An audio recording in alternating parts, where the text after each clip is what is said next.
Life brings us face to face with the undeniable truth that people come and go. We bond with others, build connections, and often anchor our emotions to those relationships. Yet, what happens when those bonds break? How do you handle the emotional weight when someone no longer occupies the same space in your life, or when you realize they've never shared the same emotional investment? You might ask, how do I stop caring? Or, can I truly detach emotionally without losing a piece of myself? This is where Stoicism, particularly the wisdom of Marcus Aurelius, offers us a path. The Stoics were masters at understanding human emotions, not by avoiding them, but by learning how to balance their grip on our lives. Emotional detachment isn't about becoming cold or indifferent, but about regaining the power to act with clarity and inner peace. In this article, I'll guide you through 5 timeless Stoic rules on how to emotionally detach from someone, using Marcus Aurelius's wisdom as our beacon. This isn't just about theory, it's practical advice meant to reshape the way you engage with yourself and others. Rule 1. Understand the impermanence of life. Marcus Aurelius reminds us, everything we hear is an opinion, not a fact. Everything we see is a perspective, not the truth. When it comes to emotional attachments, we often cling to our personal perspective of someone, a narrative we create about their importance in our life. But the reality is, all relationships are transient. One moment you're close, the next they're gone, whether through distance, death, or the slow fade of intimacy. People leave. It may seem bleak, but this is the Stoics' first rule of detachment. Embrace impermanence.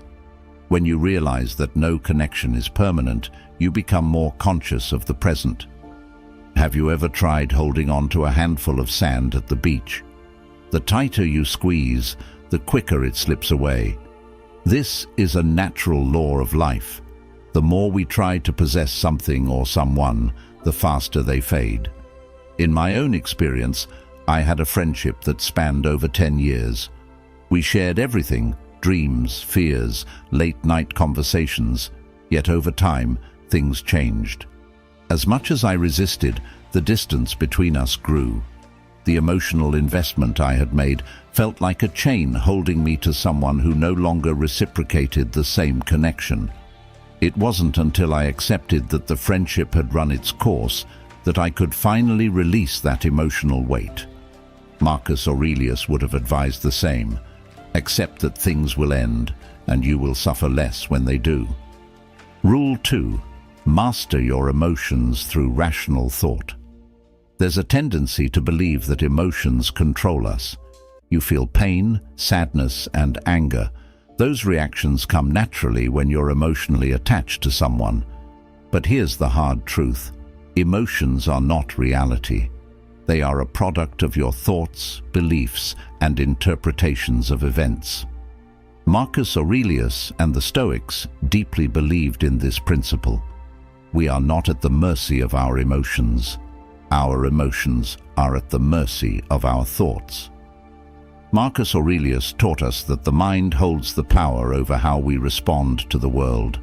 You have power over your mind, not outside events. Realize this, and you will find strength, he wrote. Emotional detachment starts with realizing that your mind can govern your emotional state. Your thoughts about someone can ignite a storm of feelings, or they can pacify that same storm. Let's say you're going through a breakup. You're emotionally shattered, replaying conversations in your mind, over-analyzing every detail, asking, why did this happen? Or, how could they move on so easily? The Stoic response is to shift that focus. Instead of giving your emotions control, ask, what are the facts here? How can I think about this differently? You must choose thoughts that free you from emotional suffering, not thoughts that fuel it. Think about it for a moment. When something happens, when you argue with a loved one, feel ignored or are disappointed, what's the first thing you do? You interpret the situation and give it meaning. But it's not the event itself that causes emotional turmoil, it's the way you perceive it. Marcus Aurelius wrote, "The soul becomes dyed with the color of its thoughts," meaning your emotions are a direct result of your internal dialogue. Imagine you send a heartfelt text message to someone you care about, perhaps a friend, romantic partner, or family member. Hours go by, and there's no response. Immediately, your mind starts working overtime. Did I say something wrong? Are they mad at me? Do they not care about me? With every passing minute, the emotions build. First a slight concern, then frustration, maybe even anxiety or anger. But what's the truth of the situation? Is it the delay in their response that's causing your emotional storm, or is it your interpretation of their silence? The Stoic response is to challenge that automatic emotional reaction with rational thought. What are the facts? The fact is that they haven't responded. Everything beyond that is pure speculation. Instead of allowing your emotions to spiral out of control, you pause. You recognize that your feelings of anxiety or rejection are not rooted in reality, but in your own thoughts. Marcus Aurelius's advice: question your thoughts. Don't just accept them as truth. I once found myself in this very situation with a close friend. We had been discussing something important, and suddenly they stopped responding. At first, I thought nothing of it, but as the hours passed, I started to feel a creeping unease. Maybe they're upset with me, I thought. Maybe I said something wrong. By the time the night ended, I had convinced myself that the friendship was on the brink of collapse. My emotions were everywhere: worry, guilt, frustration. But when I stopped to examine what was actually happening, I realized something crucial. Nothing had happened. My friend had simply gotten busy. When I reached out calmly the next day, they responded without issue, completely unaware of the emotional storm I had put myself through. In a rare moment of clarity, I remembered Marcus Aurelius's words: "Focus on what's within your control, your thoughts, your actions, not the outcome or the person's feelings. By redirecting your mind, you will learn to release the emotional turmoil." If you're still watching, please like and comment below with a sign that you've noticed in your own relationships. Your insights might help others recognize similar patterns and foster healthier connections. Rule 3. Practice negative visualization. At first glance, negative visualization might seem like a strange or even counterproductive practice. Why would anyone want to deliberately imagine losing something or someone they care about? Doesn't that just add unnecessary stress? The truth is, this Stoic exercise, championed by Marcus Aurelius, is one of the most powerful tools to help you emotionally detach, not by hardening your heart, but by preparing your mind for life's inevitable losses. The idea is simple but profound. By imagining the worst-case scenario in advance, you lessen its emotional impact when or if it actually happens. This doesn't mean you become fatalistic or pessimistic. It means you're training yourself to accept reality as it is, rather than how you wish it would be. Marcus Aurelius wrote, "Do not disturb yourself by imagining the whole of your life's troubles at once. Rather, as each arises, meet it with calmness and self-control." In essence, negative visualization builds resilience. Imagine a person you're deeply attached to, a partner, a friend, a family member. Now, visualize your life without them. Picture them no longer in your day-to-day life. How does that feel? Uncomfortable? Painful? That's exactly the point. The Stoics believed that by facing the emotional discomfort of loss in your mind, you reduce its power to devastate you in reality. I remember practicing this during a time when my best friend was considering moving overseas. We had been inseparable for years, and the thought of them being on the other side of the world filled me with dread. But rather than suppress that fear, I embraced it. Every day I'd imagine what life would be like without their presence. I pictured myself going about my routines, hanging out with other friends, and finding joy in new things. By the time they actually moved, I wasn't blindsided by grief or loneliness. The loss still stung, but I had already mentally rehearsed it, and that made all the difference. Another aspect of negative visualization is recognizing that loss is a natural part of life. Everything you cherish will one day be gone, either through separation, change, or death. This isn't meant to be a morbid thought, but a liberating one. When you stop expecting permanence, you stop feeling entitled to it. And when you stop feeling entitled to something, the fear of losing it diminishes. Take relationships, for example. Most of us, when we enter a relationship, assume it will last forever. We don't plan for things to end. But the truth is, nothing is guaranteed. Rather than clinging to the false hope of permanence, the Stoic approach is to appreciate what you have while you have it, knowing that it will eventually change. This shift in perspective can be incredibly freeing. I once had a relationship where I was constantly anxious about it ending. The thought of losing that person consumed me. But when I started practicing negative visualization, I stopped obsessing over trying to control the outcome. I imagined life after the relationship, and although it was painful to consider, it reminded me to be grateful for the present moment. When the relationship did eventually end, I found myself more prepared than I ever thought I'd be. The real gift of negative visualization is that it strengthens your inner resilience. By repeatedly imagining worst-case scenarios, you develop an inner stability that can't be easily shaken by life's changes. You learn that no matter what happens, you will be okay. And that's the ultimate form of emotional detachment, not from life, but from the illusion that you need things to stay the same in order to be happy. Rule 4. Focus on what you can control. One of the core teachings of Stoicism, and one of the most empowering realizations you can embrace, is that there are things within your control and there are things outside of your control. When it comes to emotionally detaching from someone, this distinction becomes absolutely crucial. Why? Because so much of the pain we feel in relationships stems from our desire to control things that we simply can't. Marcus Aurelius, in his Meditations, repeatedly emphasizes the need to focus only on what is within our control, our thoughts, actions, and responses. Everything else, other people's behavior, the outcomes of situations, the passing of time, is outside of our control. The more you try to control what's outside your influence, the more you will suffer. Emotional detachment, then, is not about coldly distancing yourself from others, but rather about letting go of your attachment to outcomes you cannot dictate.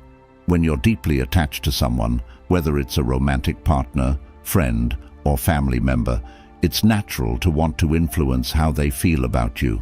You want them to care about you in the same way you care about them. But the harsh truth is that you can't control their emotions. You can't make someone love you, appreciate you, or treat you the way you deserve. The only thing you can control is how you respond to their actions. Take a moment to reflect on a time when you tried to influence someone's feelings or behavior. Maybe you bent over backward to win someone's affection, or you exhausted yourself trying to prove your worth to a friend who never seemed to truly value you. How did that feel? Likely, it left you feeling frustrated, anxious, and powerless because you were chasing something beyond your control. In my own experience, I was once in a relationship where I felt like I was constantly trying to keep things together. No matter how much effort I put into planning dates, sending thoughtful messages, or being emotionally available, it felt like I was always one step behind. They would pull away, and I would try harder. It was a cycle of endless anxiety because I was trying to control how they felt about me. When I finally started embracing the Stoic principle of focusing only on what I could control, my own actions and self-worth, I began to let go of the anxiety. I realized I couldn't make them love me more or treat me better. All I could control was my response, and in that moment, I chose to detach. The relief that came from letting go of that emotional burden was immense. One of the most liberating things you can do for yourself is to embrace emotional autonomy. The idea that your happiness, peace, and emotional stability are not dependent on someone else's behavior or feelings. When you place your emotional well-being in someone else's hands, you give away your power. You become a prisoner to their actions, moods, and decisions. Imagine you're in a friendship where you constantly feel sidelined. Your friend doesn't make time for you like they used to, and you feel neglected. Naturally, this hurts, and you might find yourself ruminating on what you did wrong or why they've pulled away. But here's the key: their behavior is outside your control. The only thing within your power is how you choose to respond. Do you want to spend your energy chasing after someone who doesn't value you, or focus on nurturing the relationships and activities that bring you joy and fulfillment? When you shift your attention to what you can control, your own emotional state, you begin to reclaim your power. You no longer wait for someone else's validation or attention to feel whole. Instead, you create your own emotional equilibrium, independent of external circumstances. In my own life, I've had friendships where I realized I was giving too much power to how the other person treated me. If they were distant or dismissive, I'd feel unworthy. If they were warm and attentive, I'd feel valued. It was an exhausting emotional roller coaster. But when I started applying Stoic principles, I made a conscious decision to stop tying my self-worth to how others acted. I began to focus on cultivating my own emotional well-being, independent of their behavior. This didn't mean I cared less. It meant I stopped letting their actions dictate my inner peace. The ultimate goal of emotional detachment isn't indifference, it's acceptance. Acceptance that life is unpredictable, that people are unpredictable, and that no matter how much we wish we could control everything, we can't. What we can do is accept things as they are, rather than as we wish they would be. Imagine you're dealing with a breakup. You feel lost, hurt, and overwhelmed by the situation. Your mind races with questions. What if I had done something differently? Why did this happen? Can I fix this? These are natural questions, but they're rooted in a desire to control something that has already happened, a desire to reverse the outcome. Instead of tormenting yourself with what-ifs, the Stoic response is to accept the reality of the situation. Marcus Aurelius writes, "The impediment to action advances action. What stands in the way becomes the way." In other words, the obstacles we face are not hindrances. They are opportunities to grow. When you accept what's outside your control, you stop wasting energy trying to change the past or influence others and start focusing on how you can move forward. In one of the toughest times of my life, I experienced the sudden and painful loss of a relationship I thought was solid. At first, I was consumed by the desire to understand why it happened and what I could have done differently. But slowly, I realized the only way to find peace was to accept the situation as it was, not as I wanted it to be. I couldn't change the past, and I couldn't control how the other person felt.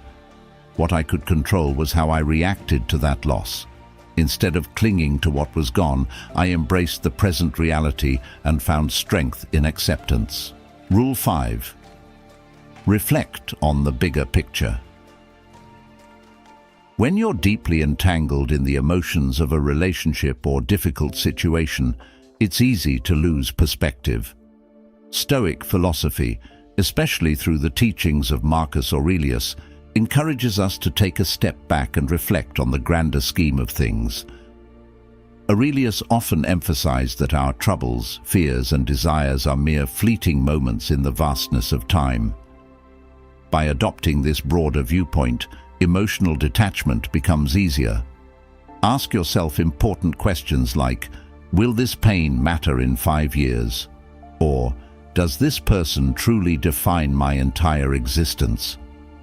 Shifting your focus from immediate emotional turmoil to a higher level of reflection helps you realize that much of your distress is tied to temporary circumstances. Stoicism reminds us that no single person or event should wield such power over our emotional well-being. When you're overly attached to someone, it's easy to make them the center of your universe. Your happiness and self-worth can become entangled with their presence or absence in your life. But stepping back and seeing the bigger picture reminds you that life is ever-changing, and relationships, however intense, are just one part of your journey. You are a complete individual with your own path and experiences.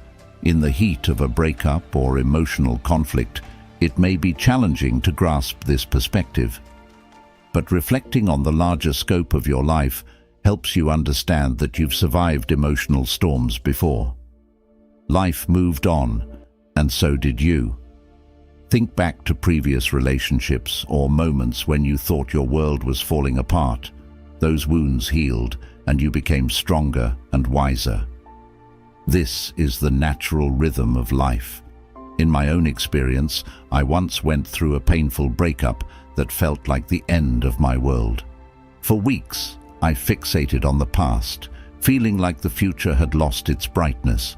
But with time, I allowed myself to reflect on the bigger picture and realized that this person, while important, was not the defining moment of my life. They were part of my journey, but not my entire story. By zooming out, I saw the relationship as just one chapter in a much larger narrative, and I began to emotionally detach. The Stoics, particularly Marcus Aurelius, emphasized the impermanence of all things: relationships, emotions, and situations. Everything in life is transient, and what truly matters is how we respond to these inevitable changes. By reflecting on the bigger picture, you cultivate a sense of inner peace, knowing that life will continue to flow regardless of your temporary attachments. This broader perspective allows you to emotionally detach, not because you stop caring, but because you understand that clinging too tightly to fleeting things only leads to unnecessary suffering. Emotional detachment is not about apathy, it's about understanding that life is much larger than any single person, relationship, or moment of pain. By seeing your life as a vast, interconnected web of experiences, you free yourself from the tunnel vision that emotional attachment can create. Ultimately, emotional detachment is not about shutting down your emotions or closing yourself off from the world. It's about building resilience and gaining control over how you respond to life's inevitable changes. The Stoic path offers not a quick fix, but a way to inner peace. By embracing impermanence, mastering your emotions through rational thought, and reflecting on the bigger picture, you will find that emotional detachment is an act of self-liberation. So the next time you feel yourself gripping too tightly to someone or something, ask yourself, do I control my emotions or do they control me? Emotional freedom awaits those who dare to let go.